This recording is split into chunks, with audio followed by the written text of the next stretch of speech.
JD. Ang kwentong ito ay hango sa totoong buhay. Mula ito sa isa nating kabayan na itago na lamang natin sa pangalang Rosalinda. Taong 1959, Masbate. Sa isang liblib na baryo ng Masbate, matatagpuan ang isang ulilang dalaga na nagngangalang Rosalinda.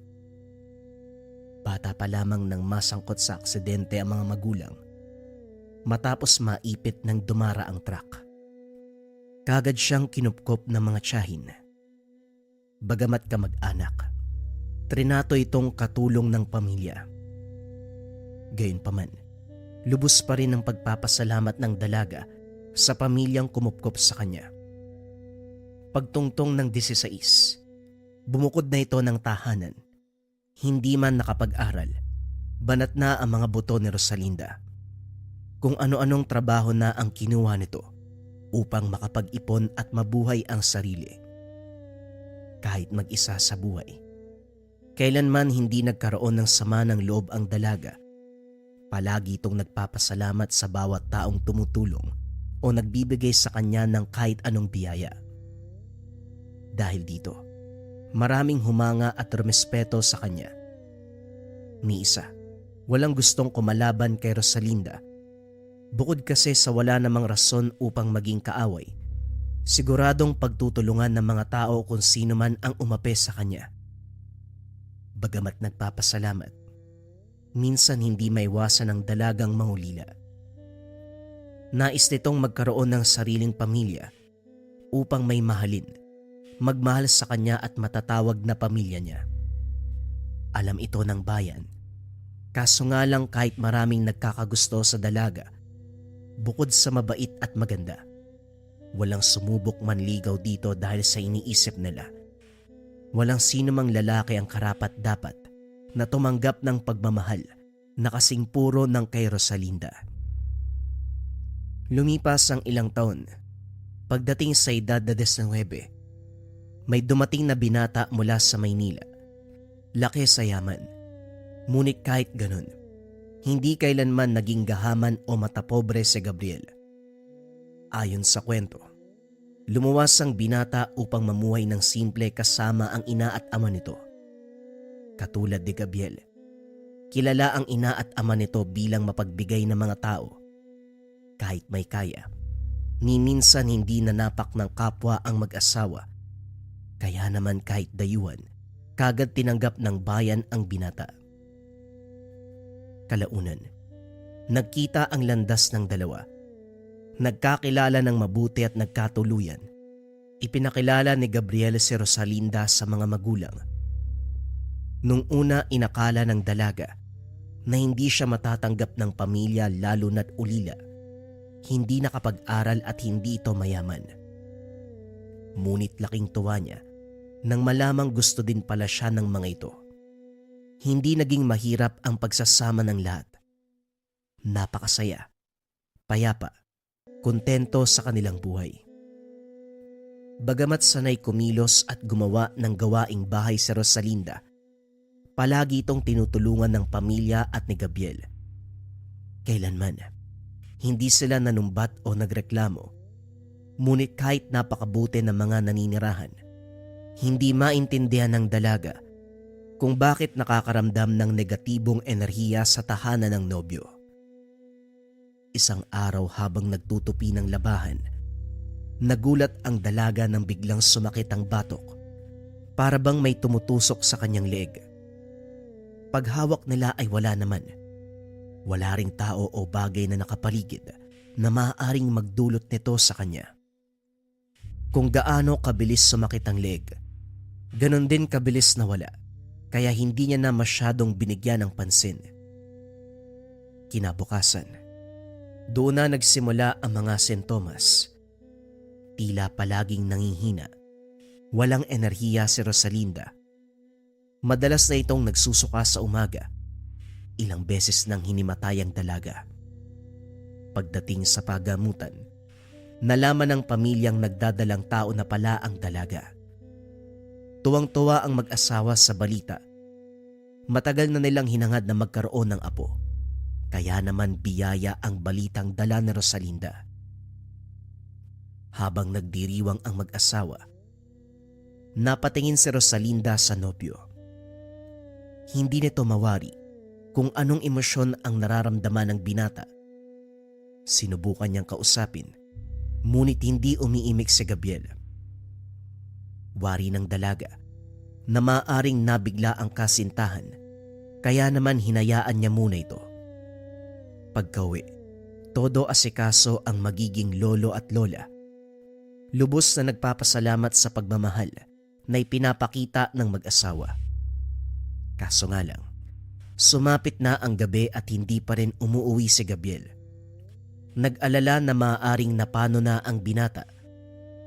Nagpunta ang ama upang mangingi ng tulong sa bayan kung sakaling nakita ang binata.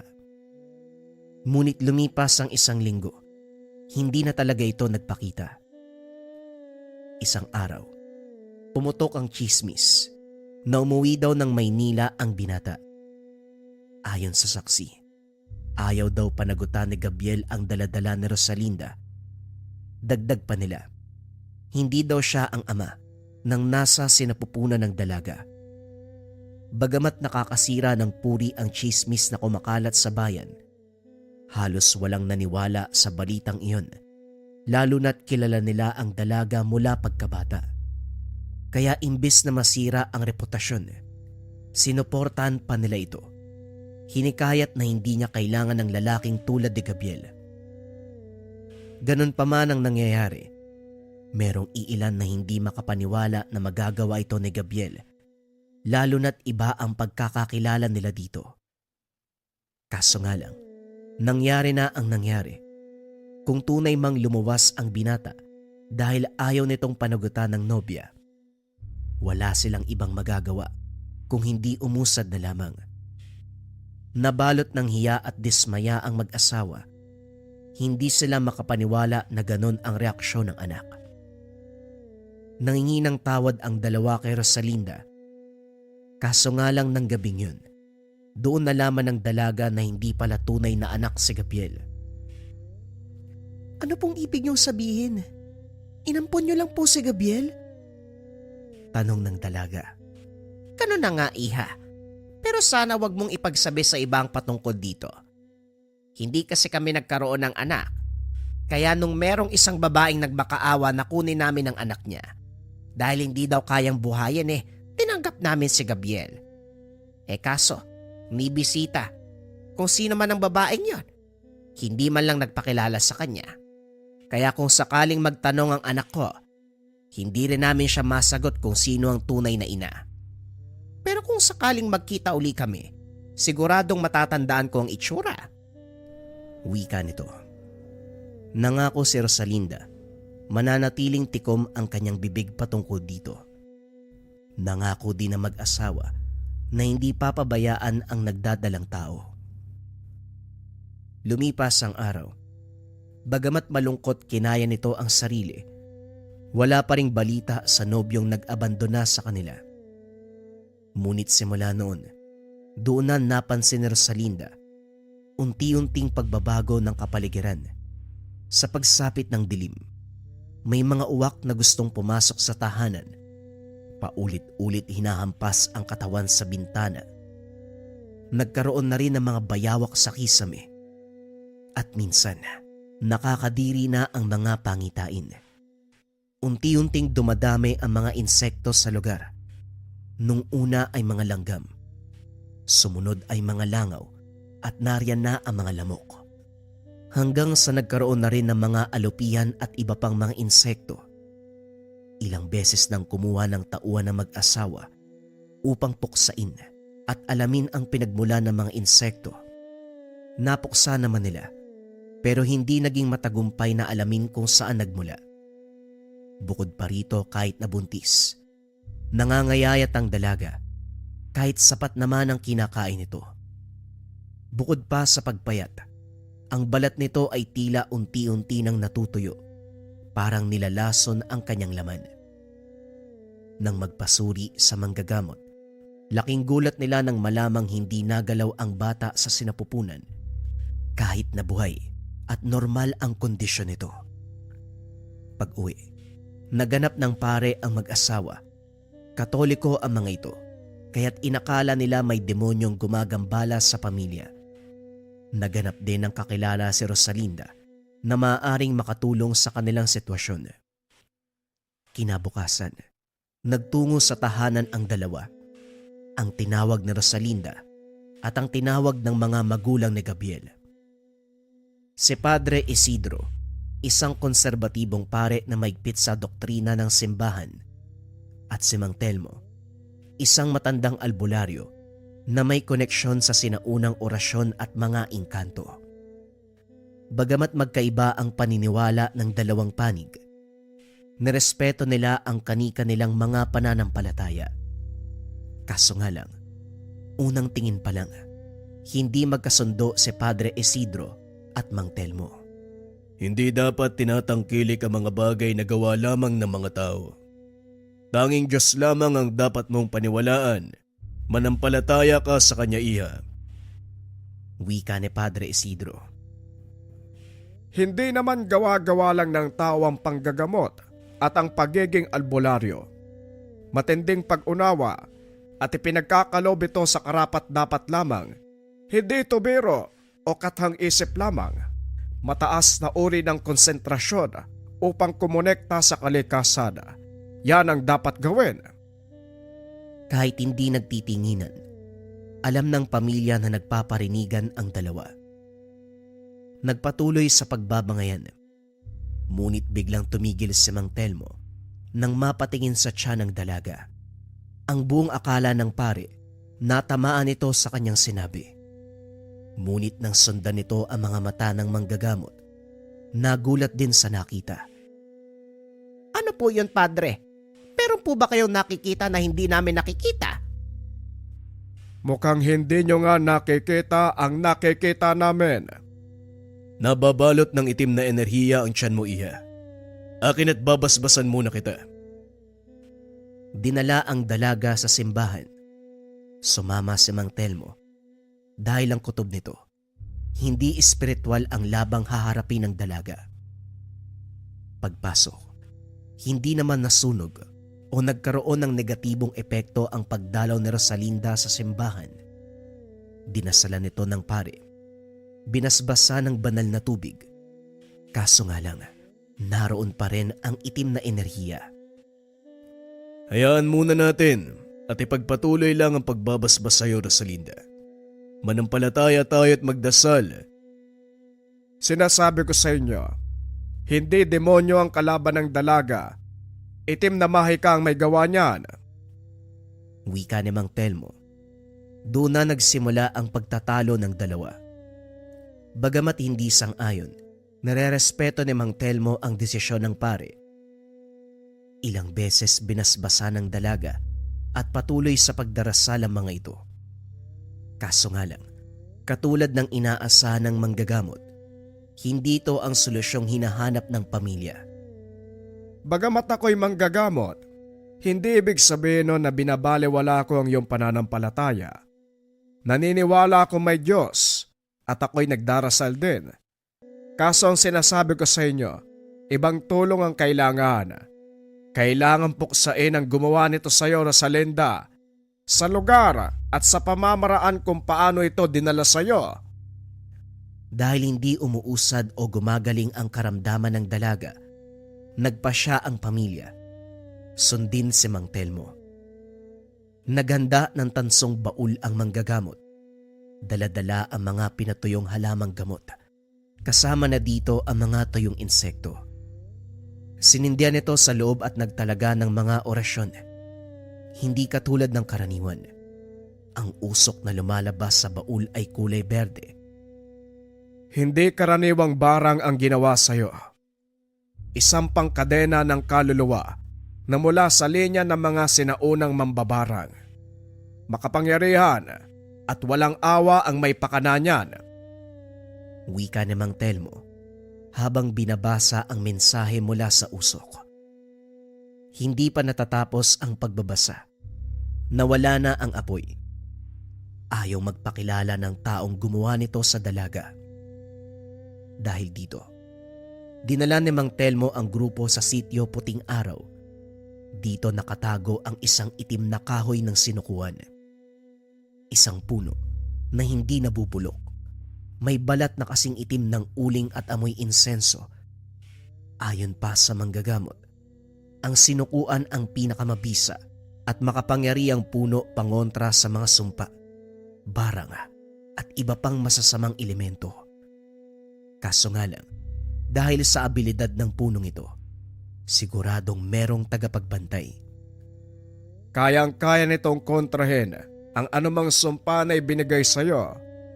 Kaso nga lang dahil sa lakas ng puno, siguradong nariyan ang tagapagbantay, ang engkantong ugat. Halo-halo ang emosyon ng grupo. Ngunit si Padre Isidro, hindi pa rin naniniwala sa mga sinasabi ng matandang manggagamot. Pagkarating sa lugar, bagamat may kaunting layo pa, kitang-kita ng grupo ang punong tinutukoy ni Mang Telmo. Dahan-dahan silang lumapit upang magpaalam na manghingi ng kahoy. Ngunit bago pa makapagsalita, lumabas na ang gabay, ang engkantong gubat. Ang gabay ay isang nilalang, puro ugat ang katawan, puno ng lumot, na tila sumasabay sa pagsayaw ng hangin ang mga galamay. Wala itong mga mata, ngunit nakikitang ginagamit nito ang hangin at lupa upang maaninag ang kapaligiran. Hindi ito mabagsik kahit sa napakalaki at nakakatakot na itsura. Ganun pa man, haharangan nito ang sinumang susubok na lapitan ang kahoy ng sinukuan. Sinubukang magsalita ni Mang Telmo, kaso nga lang kagad siyang pinunterya ng mga ugat na parang galamay. Umiwas ang grupo, pero hindi naging madali. Lalo na't may edad na ang lahat, habang si Rosalinda ay nagdadalang tao. Anong klaseng hayop yan? At kailan ko sinabing hayop yan? Ang sabi ko nilalangang gabay, hindi hayop na kupadre ho. Lawakan mo ang pag-unawa dahil marami ka pang maiengkwentro na hindi maipapaliwanag ng doktrina mo. Wika ni Mang Telmo habang patuloy na umiilag sa atake ng nilalang. Nagpatuloy ito at kalaunan, napagod na rin ang grupo. Sumambulat ang mga alikabok. Gumapang sa ilalim ng lupa ang mga ugat ng gabay. Bumalot ang mga galamay sa katawan ni Rosalinda at sinubukang sakalin nito ng nilalang. Kagad kinuha ni Mang Telmo sa bulsa ang isang bagay. Ito ang balat ng bayawak at sa loob ay may abo. Alikabok na mula sa banahaw na may kasamang dasal. Agad itong sinaboy sa nilalang, kaya naman nabitawan nito si Rosalinda. Nagpatuloy ang pag-atake ng gabay at ang pagdepensa ni Mang Telmo. At sa huli, nang makita ng gabay na puro ang puso ni Rosalinda, ang kanyang layunin ay protektahan lang ang bata. Tumigil sa pag-atake ang gabay. Binigyan siya ng bahagi, isang itim na tangkay na merong hugis ng abaniko. Ang itim na kahoy ng sinukuan, ito ang gagabay sa'yo.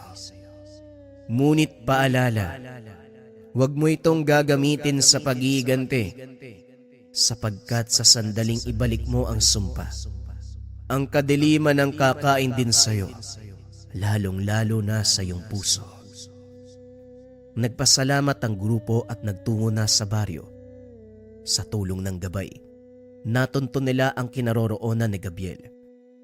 Sa isang liblib na bahagi ng kagubatan, natagpuan ang binata sa munting kubo na napapalibutan ng mga insekto, mga langaw at kung ano-ano pang gumagapang at lumilipad.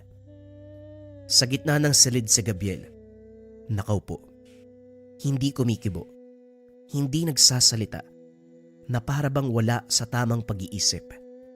Hindi alam ng mga magulang kung anong nangyayari sa kanilang anak. Ang tanging alam nila, ang pag-abandona nito, hindi sa sariling desisyon ng binata. Sa tulong ng dasal ni Padre Isidro at mga kagamitan ni Mang Telmo, pilit nilang binuksan ang katotohanan na nakapalibot sa binata. Lumabas ang anino ng isang matandang babae. Kuba ang likod nito. Kulubot ang mga balat. Napakahaba ng buhok at mga kuko.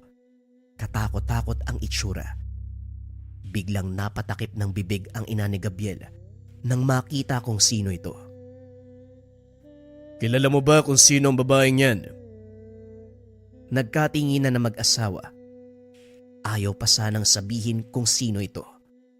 Nay, kailangan po nating malaman kung sino siya at kung ano po yung motibo niya sa pagsumpa sa akin. Nagbuntong hininga ang matanda. Kung hindi ako nagkakamali, siya ang tunay na ina ni Gabriel. Imposible yon, Ginang. Matagal nang pinaslang ng mga taga-baryo ang babaeng yan. Anong ibig mong sabihin, Mang Telmo? At bakit nila yon gagawin sa isang kaawa-awang matandang babae? Huwag kayong magpapalinlang. Kahit na mukhang hindi lalaban ng babaeng yan. Isang magaling na mambabarang. Marami na itong nakaaway dahil naggasik ng dilim sa kapaligiran. Kahit walang ginagawa sa kanya, nilalagyan ito ng sumpa ang kung sinong mapadaan sa landas niya. Isang magaling na albularyo ang sumubok puksain ng kademonyo ang ginagawa ni Minerva. Kaso nga lang, hindi namin sigurado kung paanong nabuo ang bata sa sinapupunan niya. Pero yung edad ni Gabriel, ibig sabihin, bago pa lang nangyari ang lahat. Pero kailanman, wala akong nabalitaan patungkol sa isang mambabarang sa bayan natin. Hindi man natin nasisiguro kung ano ang tunay na mga pangyayari. Isa lang ang sigurado ko, napakatanda na ng babaeng yan. Siguro mahigit 100 taon. Malaki din ang posibilidad na dahil sa puro at dalisay ang pag-ibig mo sa bata. Yon ang dahilan kung bakit gusto niyang makuha ni Minerva. May taglay na liwanag ang sanggol na gustong-gustong kunin ng mga tao sa kadiliman. Dinala ng grupo ang hindi kumikibong katawan ni Gabriel. Iniwi muna ng mga magulang ang binata habang naiwan si Rosalinda, Padre Isidro at Mang Telmo. Sigurado ka ba, Iha? Hindi makakabuti sa'yo at sa bata ang mga pangyayari. Halika, sumama ka na sa amin at magpahinga ka. Tumanggi ang dalaga. Sa tulong ng gabay, natunto nila ang kinaroroonan ni Aling Minerva. Madilim ang gabi.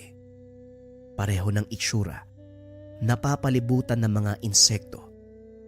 Sa tabi ng sapa sila dinala ng gabay. Hindi na nagaksaya ng panahon ang matandang mambabarang. Kaagad itong nagpakawala ng mga itim na alitaptap. Lahat ng mga ito ay nakakalason. Meron ding gumagapang na alupihan sa lupa at iba pa. Nagsimula ng kumilos si Padre Isidro gamit ang krus na gawa sa kahoy na nakabalot ng rosaryo. Habang si Mang Telmo naman na nasa likod, nagsindi ng mga kandila upang putulin ang sumpa habang pinapaikot sa hangin ang ginupit na buhok ni Gabriel. Bagamat maraming napuksang insekto, hindi yon ang naging dahilan, hindi yon naging sapat upang mapatigil ang matandang mambabarang. Dinoble pa nito ang mga pinakawalang insekto. Ngunit dahil dito, unti-unti ring nanghina ang katawan ni Aling Minerva. Sige na, Iha! Pagkakataon mo na! Dala ang itim na kahoy ng sinukuan. Itinaas nito ang dalaga at binanggit ang mga sinasabi ng gabay. Kumidlat ng napakalakas. Lumabas ang inkantong gubat. Sa ngalan ng sanggol na hindi pa sinisilang, na gusto mong patayin kagad, naway bumalik sa'yo ang lahat ng kasamaan. Isinaksak na Rosalinda ang kahoy sa lupa. Malagintong liwanag ang bumalot sa lupa na bahagyang nakakabulag. Sumambulat mula sa liwanag ang mga kahoy at ang gabay ng inkantong ugat. Hinila nito ang matanda, ngunit ito pala ay isang anino lamang.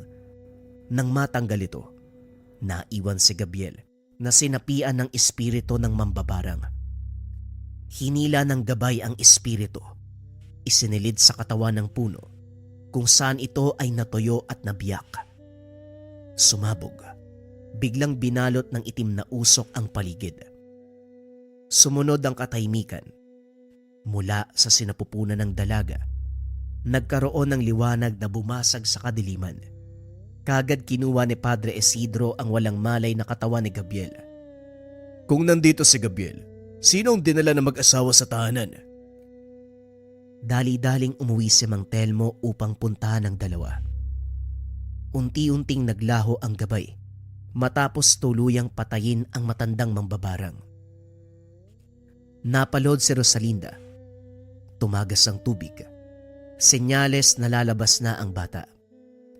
Iniwan muna ni Padre Isidro ang binata. Tinulungan ang dalagang manganak. Nahirapan si Rosalinda, lalo na't hindi sanay ang padre sa ganitong sitwasyon.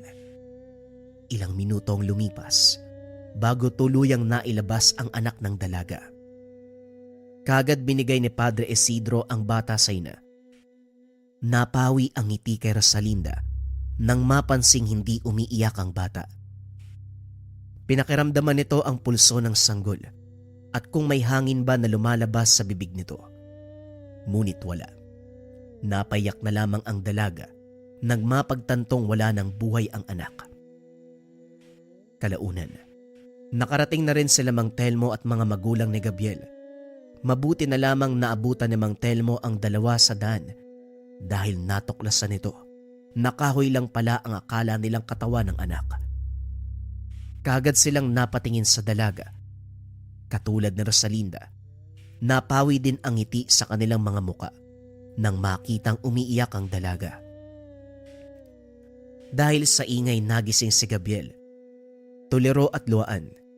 Hindi alam kung ano ang mga nangyari. Iyak ng iyak. Walang humpay sa paghingi ng tawad. Nang makita nito ang walang buhay na anak, walang ibang sinisi ang binata kung hindi ang sarili. Umuwing luhaan ng pamilya ng gabing yun. Natanggal man nila ang sumpa. Hindi naman nailigtas ang bata. Baka meron kang gamit o orasyon na pwedeng makatulong, Mang Telmo. Wala, Padre. Tanging Diyos lamang ang may kakayahang bumuhay ng patay. Pagsapit ng madaling araw, naganda na ng libingan ang mga magulang at si Rosalinda. Nag-alay ng mga dasal ang pare, pati na rin si Mang Telmo. Paulit-ulit nangingi ng tawad si Gabriel dahil hindi nito napigilan ang pangyayari. Wala siyang muwang upang protektahan ang kanyang mag-ina. Hindi alam ni Rosalinda kung ano ang dapat maramdaman. Sinubok ng tadhana ang butihin niyang puso. Matapos ang seremonya, niyakap ni Rosalinda sa huling pagkakataon ng anak. Hindi napigilang umiyak. Mapatakan ng luha ang sanggol. Pupunasan pa sana ng dalaga ang dibdib ng anak. Nang bigla itong lumiwanag, kagad nilang tinignan ang pinagmula ng ilaw. Isang puting nunal sa dibdib na merong hugis ugat. Umiyak ang sanggol. Isang milagro. Tunay ngang may milagro. Wika ni Mang Telmo. Sa sobrang tuwa, nagyakapan ng pare at ang ermitanyo na palaging nagbabangayan. Lahat sila ay nagpasalamat, tuwang-tuwa sa milagrong pinagkalob sa kanila. Sa pagpapatuloy, hindi tumigil sa pagsuyo ang nobyo upang mapatunayan na karapat-dapat maging ama at asawa. Hindi rin naman pinilit ng mga magulang ni Gabriel na patawarin ito kagad ang kanilang anak, lalo na't hindi madali ang pinagdaanan ng dalaga. Muling ibinalik nila Rosalinda at Mang Telmo ang itim na kahoy ng sinukuan sa kagubatan. Muli silang nagpasalamat sa gabay. Bumangon ang dalaga mula sa masalimuot na karanasan. Ilang taon nang lumipas, natutong maglakad at magsalita ang bata. Nasa dibdib pa rin ang nunal na merong hugis ng ugat. Palatandaan, basbas ng gabay, at milagrong pinagkalob sa kanila ng may kapal. Ang isang mataas na uri ng gamit na binabantayan ng inkantong gubat.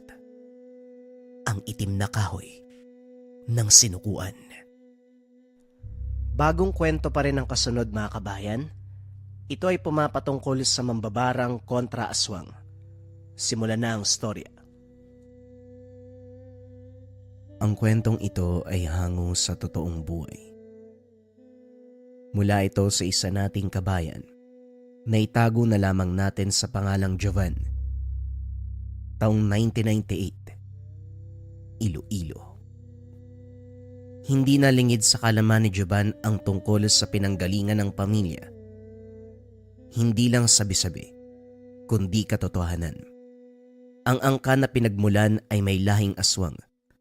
Minsan ang pinagkaisahan ng mga tao, binibiro na namamaslang. Kung may nababalita ang patayan, sila kaagad ang pinag-uusapan. Gayunpaman, piniling unawain dahil ayaw ng mga magulang na magkasakit sila at maisipang gumanti. Ang palaging paalala ng ama, ilabas sa kabilang tenga ang pangungutya. May pagkakataon na mahirap magpigil lalo na kapag nasasagad. Silang magkakapatid. May mga pagkakataon na umuuwi galing sa gulo.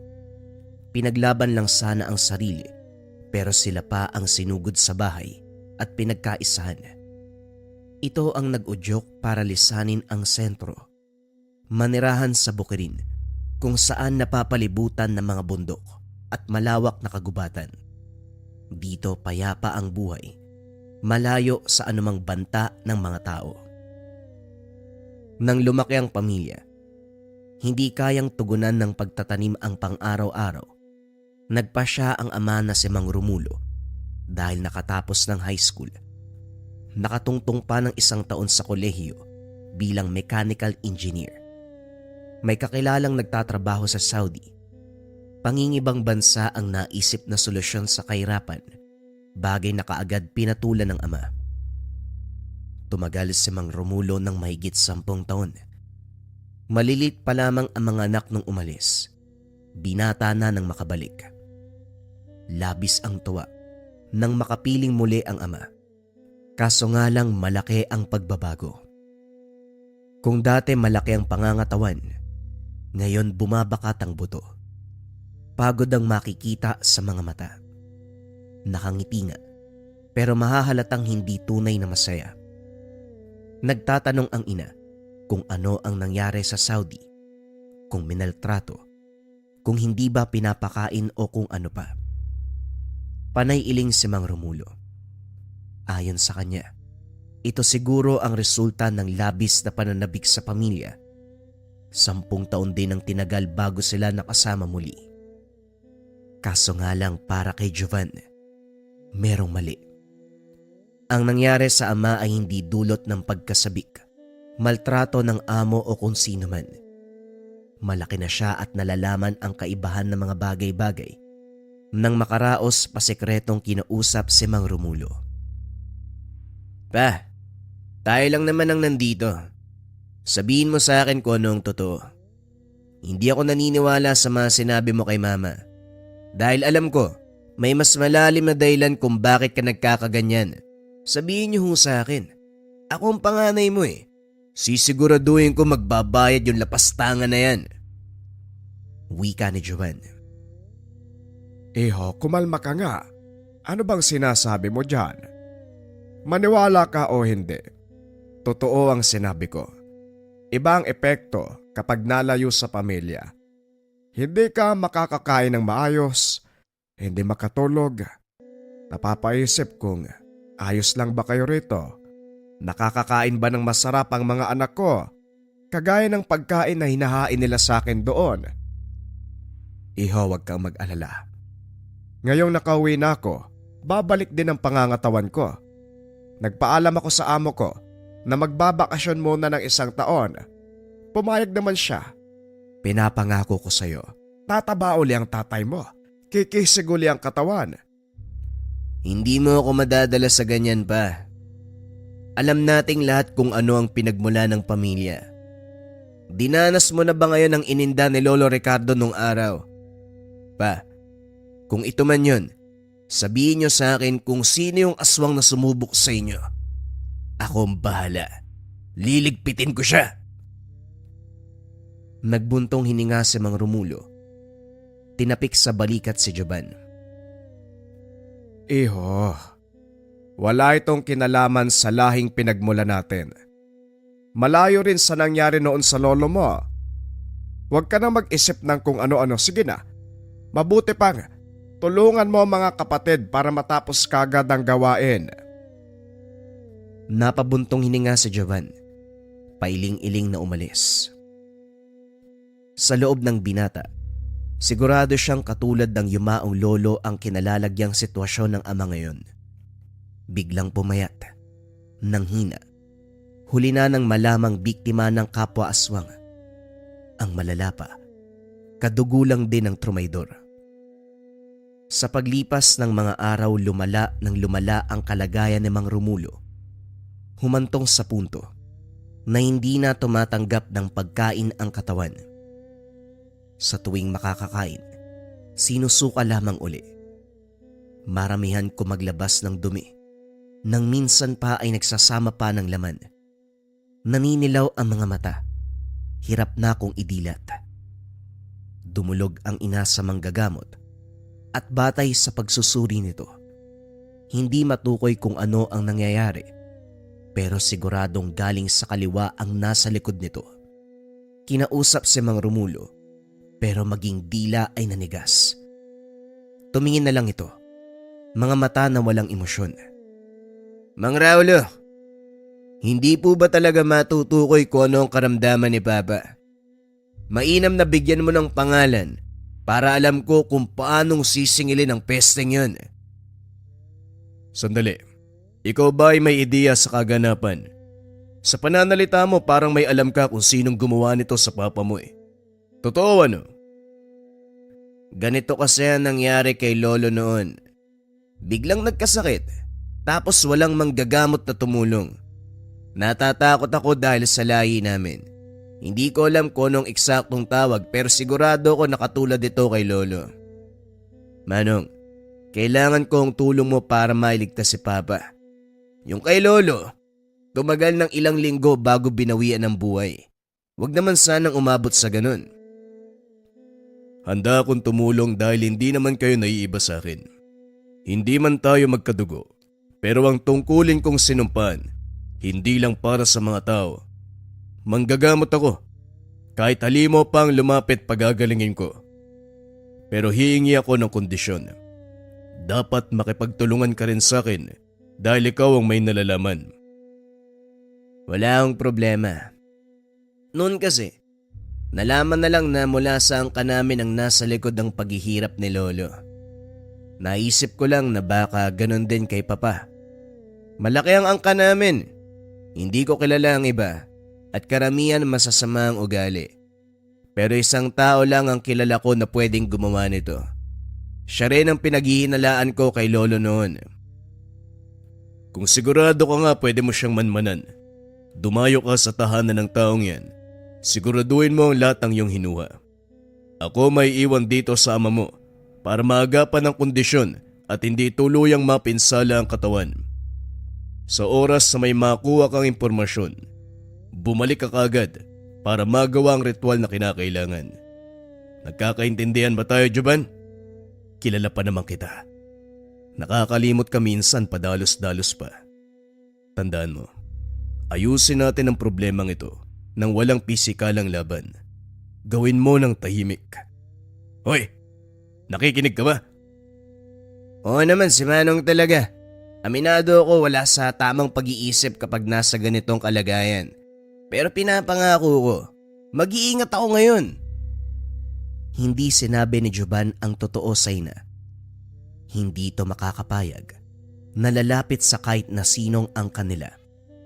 Matagal na silang humiwalay dahil gustong mamuhay ng tahimik, malayo sa kaguluhan. Wala na rin silang balita sa mga ito magmula nang mamatay ang ibang kaanak. Ang paalam ni Joban, utusan ni Mang Raulo na maghanap ng halamang gamot sa karatig bayan. Kinausap din ng matanda ang ina para pumayag. Hindi naglaon.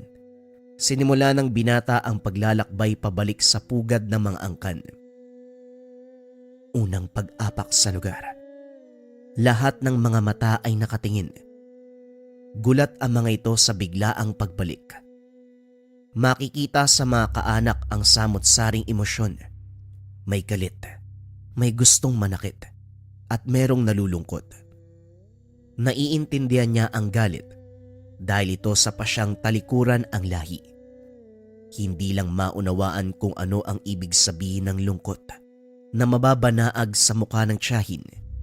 Ito ang unang lumapit sa kanya para bumati. Natutuwa akong makita ka muli, Jovan. Mahabang panahon kayong nawala dito. Babalik na ba kayo sa atin?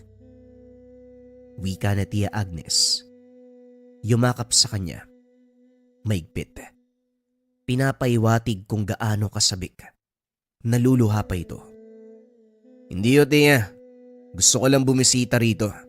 Manatili ng ilang araw. Kahit humiwalay na kami, hindi may kakailan na magkadugo tayo. Magkadugo? Nasikmura mo pang banggitin ng salitang yan. Ang pamilya mo ang salot. Kung hindi kayo humiwalay, hindi malalaman ng mga tao ang tungkol sa angka natin. Magmula ng araw na yon, ilang beses pumarito ang kung sino-sinong albularyo para subukang wasakin ang pamilya dahil yan sa inyo. Wika ni Jacob, panganak na anak ni Tia Agnes. Tinitigan siyang mabuti ni Jovan. Wala pa ring pinagbago ang binata. Ito pa rin ang kilala niyang pinsan. Palaging galit. Hindi madaling kausap. Hambog. At higit sa lahat, siya ang pinaghihinalaan na pumatay sa ibang kaanak. Bagaman walang nakakaalam kung sino ang eksaktong tao, si Jacob pa rin ang nasa isip ni Jovan. Kami nga ba ang dahilan kung bakit nalaman ng mga tao ang tungkol sa angka natin? O baka naman ikaw? Huwag kang magtago ng pagkatao, Jacob. Ang sabi ng pamilyang ito, ikaw ang matapang at handang ipaglaban ang angkan sa kahit sinong magtatangka. Pero ano nga ba ang totoo? Ano ba talagang pakay mo? Humarang si Tia Agnes. Susuntukin na ni Jacob si Jovan. Pinakalma ng tiyahin ng lahat dahil pati ang ibang kaanak naganda na sa posibleng gulo. Nagbuntong hininga si Jovan, napailing sa inasta ng kaanak. Walang pagbabago sa pamilya. Kung sino ang kagalit ng isa, kagalit ng lahat. Kagaya ng sitwasyon ngayon. Hindi siya kasundo ni Jacob. Ganon din ang ibang pinsang lalaki na kasangga nito. Pasalamat ka, humarang si nanay. Dahil kung hindi, bangkay kang babalik sa pamilya mo. Tinitigan ng masama ni Jovan ang pinsan. Sumunod na rin siya sa tiyahin na inayang tumuloy sa tahanan. Binigyan siya ng kwartong matutulugan. Pinakain siya. Natigilan ng maghain ng laman. Tumitig siya kay Tia Agnes. Kagad humingi ng paumanhin. Pasensya ka na, Jovan. Nakalimutan ko hindi ka nga pala kumakain ng ganitong putahe. Huwag kang mag-alala. Bibigyan na lang kita ng ibang putahe. Oo naman kahit ano. Basta wag lang. Sinulya pa ni Jovan ang itinabing laman. Naunawaan ito ng tiyahin. Nang mabusog ang binata, sinamantala ni Jovan ang pagkakataon na makausap ang tiyahin. Tia, hanggang ngayon po ba, nambibiktima pa rin kayo ng inosente? Hindi na, iho. Aminado ko kung noon yan ang gawain ng angka natin. Pero natutunan kong pahalagaan ng buhay ng inosenteng tao. Maniwala ka o hindi, yung pinakita kong laman kanina, mula yun sa patay na tao. Hindi na kami nambibiktima ng mga buhay. Tumango si Jovan. Nagtanong din ang binata tungkol sa bagong kalakaran ng angkan. Sagot ang tiyahin. Malaki ang pinagbago magmula nang mamatay si Lolo Ricardo. Kung dati hati-hati kapag may nahuling biktima, ngayon ay kanya-kanya sa paghahanap. Pinagtapat din ng tiyahin na madalas ang kaguluhan dahil parehong mainitin ang ulo ng karamihan, ganun pa rin ang pinagmumula ng gulo. Lahat ay ambog, pataasan ng ihi. Sa kalagitnaan ng pag-uusap, pumasok si Jacob. May bitbit, nakabalot ng plastik. Hindi masyadong makita dahil meron pang tela sa loob. Nang mapansing namamasa, may ideya na kung ano ito. Nagpaalam si Tia Agnes. Sinamantala ng binata ang pagkakataon. Palihim na sinilip ang ginagawa ni Jacob. Nagsasagawa ito ng ritual. Ang bitbit kanina ay parte ng tao. Pinapahid sa katawan ng dugo. Nilagok ang natira. Isa ito sa pamamaraan ng aswang para mapanatili ang lakas. Gayunpaman, may isang bagay na nakaagaw ng atensyon, ang selyadong kahon na nasa tabi. Hindi man makita kung ano ang laman, pero batay sa nararamdaman mula dito, duda si Jovan. Dali-dali ding umalis nang tumingin ang pinsan. Sinimula ni Jovan ang pagmamasid sa lahat ng kaanak, kahit ang tunay na pakay ay si Jacob. Gusto lang makasigurado kung may ginagawa pang kabulastugan ang iba sa kanyang angkan. Unang binisita ang tahanan ng tiyuhin na minsang mabuti ang pakikitungo sa kanila. Kaso nga lang umabot din sa punto na dito nagsimula ang away. Ang ama na si Mang Romulo ang una nitong hinamon nung araw. Tuwang-tuwa naman nang makita siya ngayon. Napahaba ang usapan. Nagkaroon din ng pagkakataon na malibot ang buong bahay nito. Kaso nga lang masyadong malinis. Walang bakas ng kalokohan. Ang sunod na dinalaw, ang kapatid ng yumaong kaangkan. Mabait ito, pero minsan ay may lihim na kalokohan. Pinatuloy siya at nag-usap sila. Inaya pang mag-inuman. Pinatulan na rin. Nagbabaka sakaling madulas ito sa salita. Nagtawag pa ng iba kung kaya't marami silang nagtipon. Sa kalagitnaan, nasipat si Jacob. Nagmamadali ito. Duda siya sa kilos kaya sinundan. Mahaba ang nilakad, sa kagubatan dumaan. Hindi nagtagal bumungad ang libingan ng mga kaangkan. Ibinaba ni Jacob ang dalang kahon sa harapan ng puntod ni Lolo Ricardo. Pinastos. Inihian pa. Nagbitaw pa ng masasamang salita. Gusto sanang lapitan para awatin. Kaso minabuting manmana ng kilos. Binuksan ang kahon. Kinuha ang supot ng dugo at saka binuhos sa puntod. Pagkatapos ito patuloy sa pagsambit ng salita. Hindi kabisado ni Jovan kung ano ang mga ito, pero para sa kanya, siguradong kasamaan. Nagmamadali na ding umalis nang mapansing naghihinala na si Jacob. Nang makabalik ito ng tahanan, hinarangan at kinumpronta. Matanong nga kita, gaano kalaki ang galit mo kay Lolo Ricardo para bastusin ang puntod niya? Ikaw pala yung sumunod sa akin. Hindi ko nakilala yung amoy mo. Huwag mong ibayin ang usapan, Jacob. Umamin ka na. Ikaw ang pumatay kay Lolo. Hindi ka ba tinuruan ng nanay mo na huwag magparatang? Huwag kang mambintang Kung wala kang matibay na batayan. Baka mamaya, kapag narinig ng kaanak natin, ikaw ang makatikim. Kung pinagdududahan mo ko, mainam pa na ipunin mo ang lahat ng ebidensya para malakas ang laban mo. Tugon ni Jacob. Tinapik pa siya sa balikat. Kinalma ni Jovan ang sarili. Nang makatulog, pasimpleng ginamit ni Jovan ang kakayahan bilang aswang. Pumuslit sa kwarto. Kinuha ang kahon na nasepat kanina. Dali-daling dinala sa labas. Sinigurado munang walang nakasunod bago buksan. Nang masira ang nakabalot na kandado, napasigaw ang binata matapos tumalsik ang likido. Nakakapaso ito.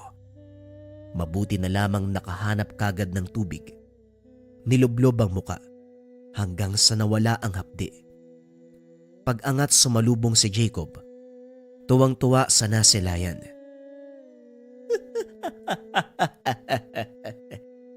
Ganyan ka ba kadesperado na mahanap ang pakay mo?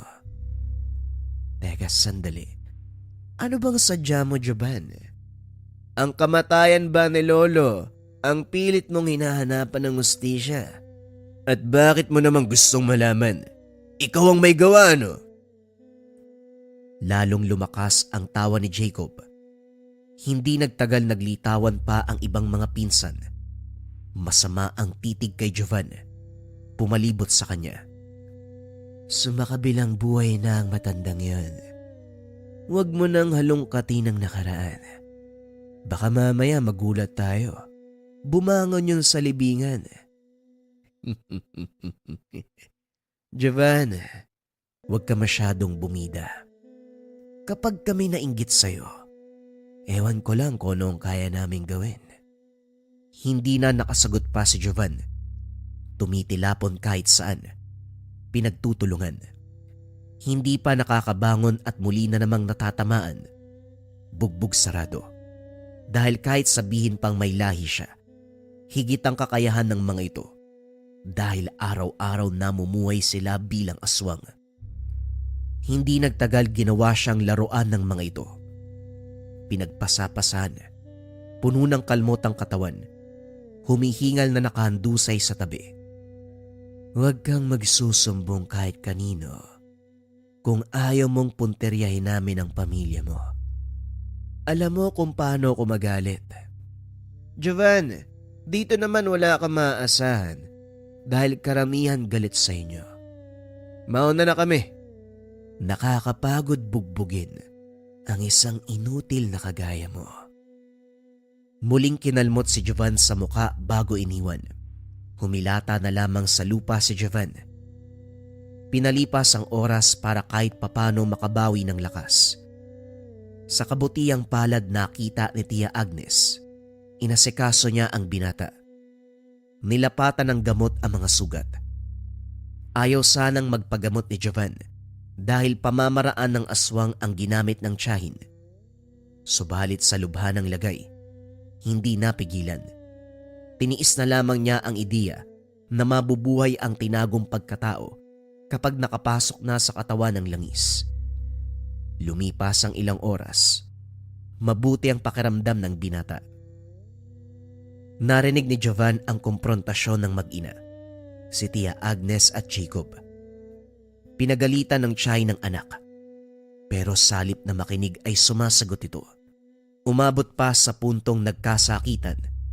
Kagad pumagit na si Jovan dahil nasasaktan na si Tia Agnes. Natigilan si Jacob nang masuntok sa muka. Nanlaki ang mga mata ng binata at binalingan si Jovan. Marunong ka naman palang lumaban. Bakit hindi mo ginawa kagabi? Nagpipigil ka ba? Huwag kang magpigil. Ipakita mo kung sino ka. Paulit-ulit siyang sinuntok pero hindi lumaban. Nagpigil lang ng galit hanggang sa pumunta na sa kwarto.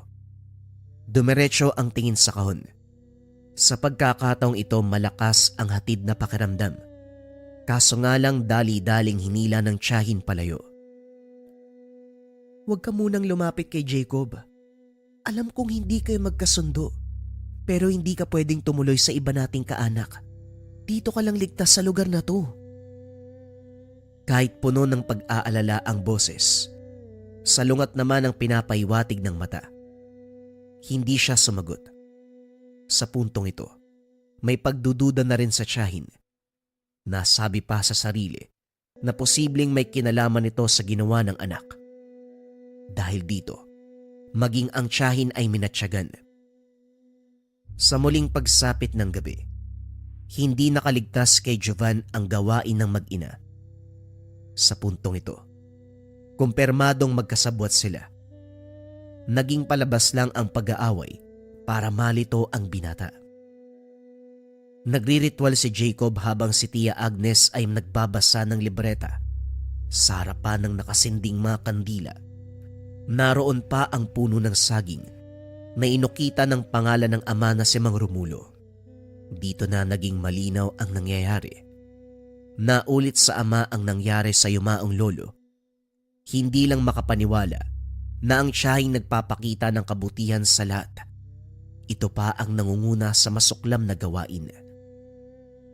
Pinanood niya ang ritual ng mga ito. Nang matapos, dali-daling umuwi ng tahanan.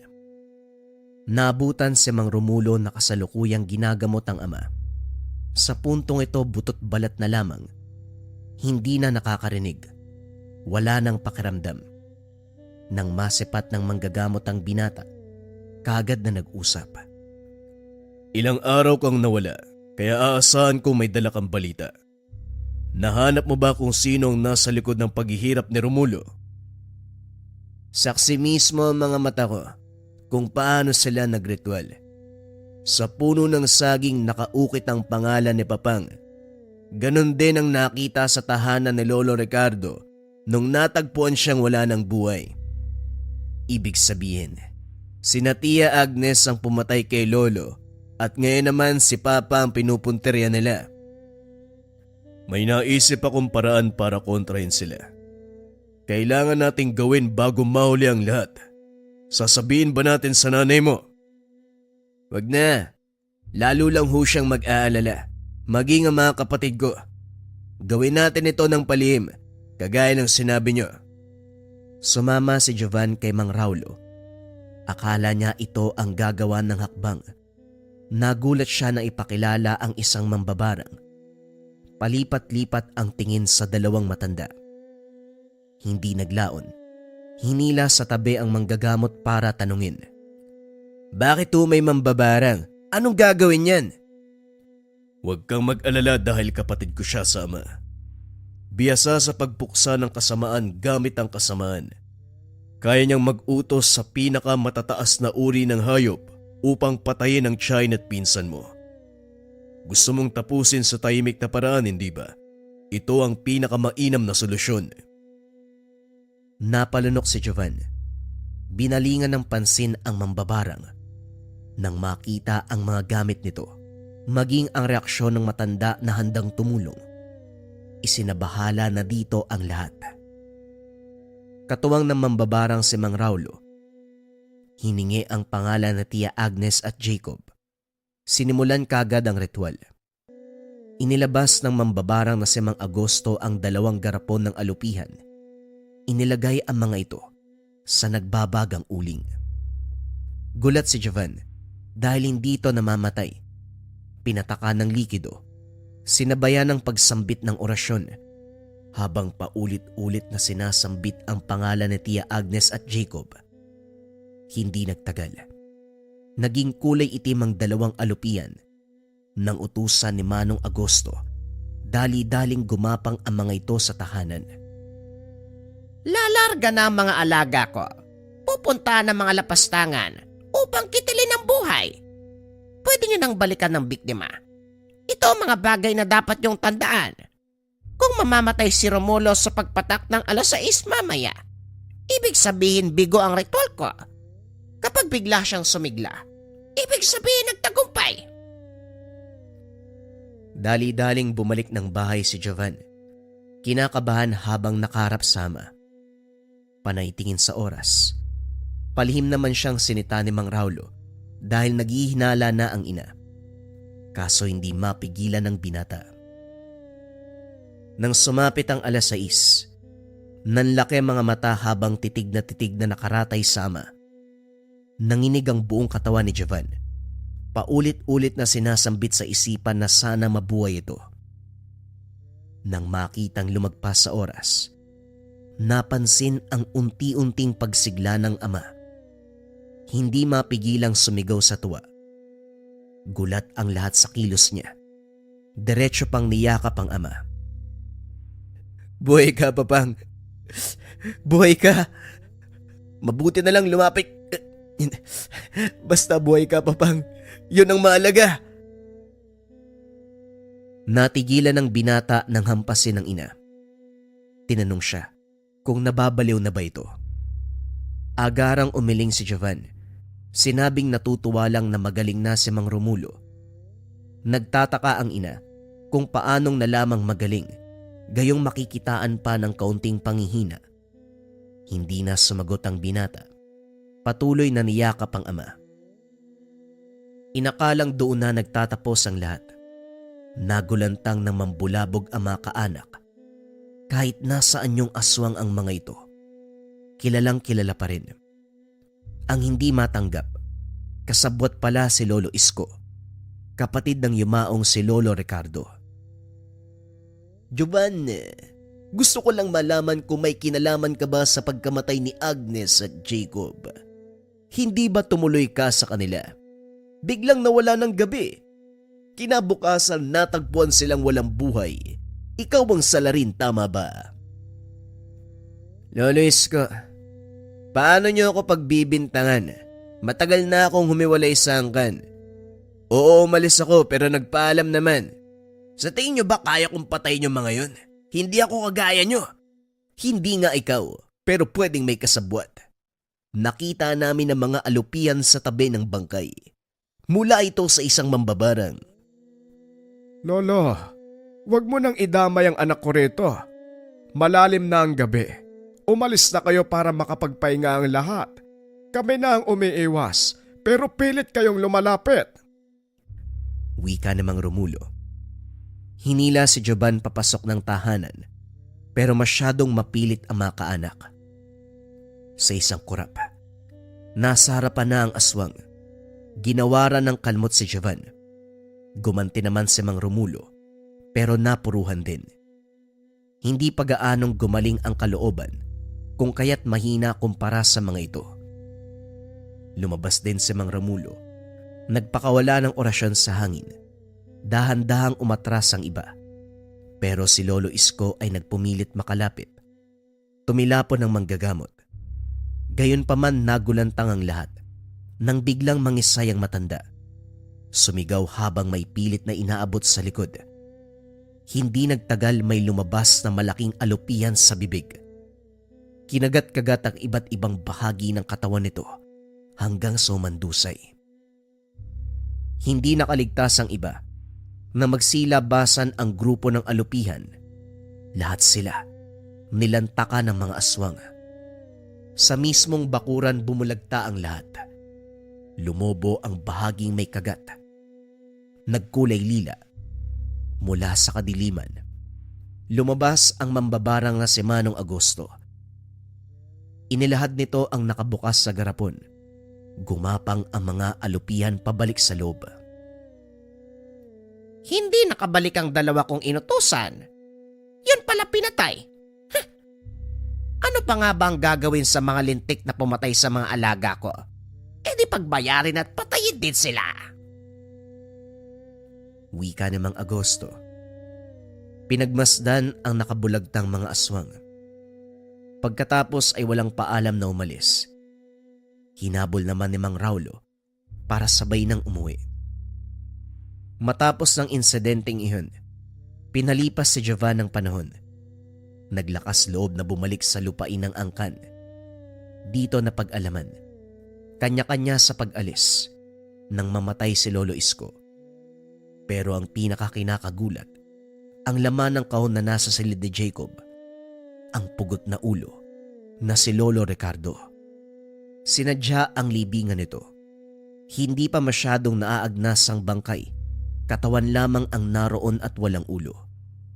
Bilang paggalang, itinabi ni Jovan ang pugot. Pailing-iling na naupo sa tabi ng puntod.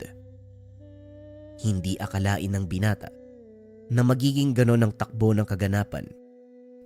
Subalit nagpapasalamat na naging klaro kung sino ang tunay na pumatay kay Lolo Ricardo. Nanumbalik ang lakas ng ama na si Mang Romulo mula sa pagiging butot balat. Naging matikas ang pangangatawan. Napag-usapan nila ang tungkol sa nangyari. Alam ng ama, simulat sa pool, na siya ang isusunod ng kapatid na si Agnes. Binantaan na kapag magpapagamot ay madadamay ang buong pamilya. Kaso nga lang, dahil sa lihim na akbang na ginawa ni Jovan, nagawa ng paraan upang makontra ang mga ito. Malaki ang pagpapasalamat ng binata sa dalawang matanda na tumulong sa kanya.